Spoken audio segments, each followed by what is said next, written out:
This is OwlUp, where learning happens in minutes, not hours. For a deeper journey, explore all our courses at owlup.co. Now, let's dive in.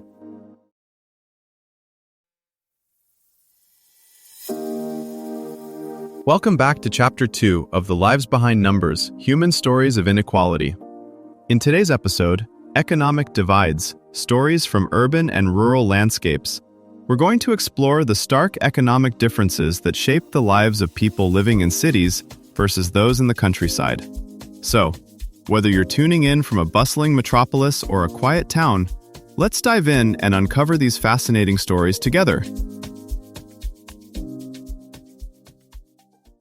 Right now, in the same country, one worker spends more on parking than another spends on rent.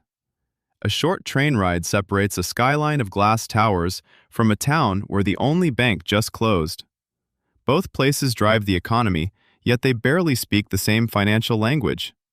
The numbers say urban rich, rural poor, but lived reality scrambles that script. A nurse in a shrinking farm town might own her home outright, while a software engineer downtown counts every paycheck to survive the rent. A rural mechanic may trade skills like favors, while a city freelancer juggles 3 apps just to find the next gig. What rarely shows up in charts is how place decides the texture of a life. Whether the nearest hospital is 2 blocks or 2 hours away, whether a layoff means 3 new openings across town or a one-way ticket out, whether slow internet is an annoyance or a locked door to higher-paying work. As we follow stories across highways and cornfields, subways and cul-de-sacs, we'll trace not just who has more, but who has options, buffers, and ways back when things go wrong. A single statistic hides a lot of crossed wires. Urban counties generate most of the nation's output, yet some of the lowest on-paper incomes sit in rural zip codes where debt is rare and food comes from next door. To understand that, we have to zoom in on the systems wrapped around people.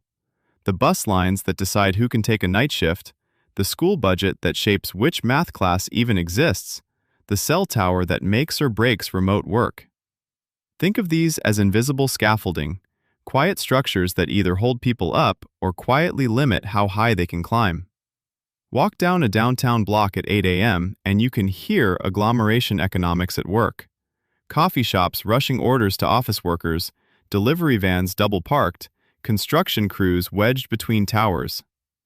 Each business feeds off the other's presence. Shorter distances, faster deals, more chances to bump into opportunity. That density draws in investors, transit lines, even experimental clinics and schools. When policymakers talk about growth hubs, this is what they're quietly betting on. Stack enough activity in one place, and the whole pile becomes more than the sum of its parts. Now trace a 2-lane highway into a town where the tallest building is the grain elevator. The work here might center on a single plant, a regional hospital, a mine, or the seasonal rhythm of harvests. When one employer trims shifts, it's not just lost wages, it's fewer lunches at the diner, fewer donations to the high school, fewer customers for the mechanic. The economic web is thinner, so every cut travels further. That's part of why a rural hospital closure doesn't only change medical access, it rewires the whole local job market and confidence about the future. Technology can stretch these worlds closer together, but only if several pieces click at once. A stable broadband line might let a rural accountant serve clients 3 states away, or a city-based therapist offer telehealth to farming communities.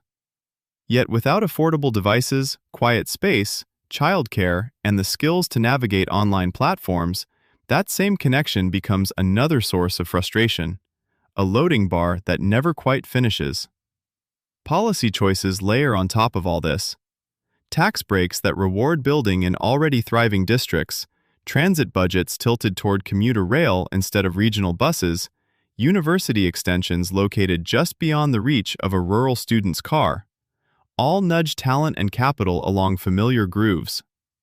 Over years, those grooves harden into expectations. Real careers are in the city. Small towns are just for starting out or winding down. Breaking that pattern requires more than a single new factory or co-working space. It means rewriting the map of where it feels realistic to build a life. A grocery chain planning new stores captures the gap in miniature. In a dense neighborhood, one location can draw walkers, bus riders, and office workers grabbing lunch. The same chain eyeing a county with one stoplight has to bet on whether enough customers will drive 40 minutes each way. If they say no, prices at the lone independent shop stay high, and residents quietly pay a distance tax in time and fuel. On the flip side, a rural metalworker selling custom parts online may skip the storefront entirely, shipping to cities they'll never visit. Their workshop might sit beside a barn, but their customer base looks like an airport departures board. Think of opportunity like cell phone signal strength. Strong and dense cores, flickering at the edges unless someone installs boosters. Broadband, shared work hubs, mobile clinics. Those boosters don't just raise incomes, they change daily decisions, like whether a teenager believes an advanced class or a remote job is meant for someone from here. Remote work, green energy, and AI services won't land on an empty map. They'll redraw it. A wind farm deal can turn a quiet ridgeline into a negotiation table where locals, investors, and schools haggle over whose future gets funded. Teleeducation might let a kid in a one-stoplight town join a robotics team across the country. The real test won't be the tech itself, but who gets to steer it, and whether staying put can finally mean moving up. Conclusion. The next chapter in this divide may be written less by skylines and cornfields and more by unlikely partnerships. City coders testing apps with farm co-ops, small-town nurses training via urban teaching hospitals, local libraries doubling as Zoom offices and loaner laptop banks. The map doesn't vanish, but its borders can blur in ways the numbers still can't see. Try this experiment. This week, spend $20 you'd normally use at a national chain on 2 different purchases. One from a locally owned urban business, like a corner grocer, repair shop, or cafe, and one from a rural producer, like a farm stand, CSA box, or online co-op from a nearby town.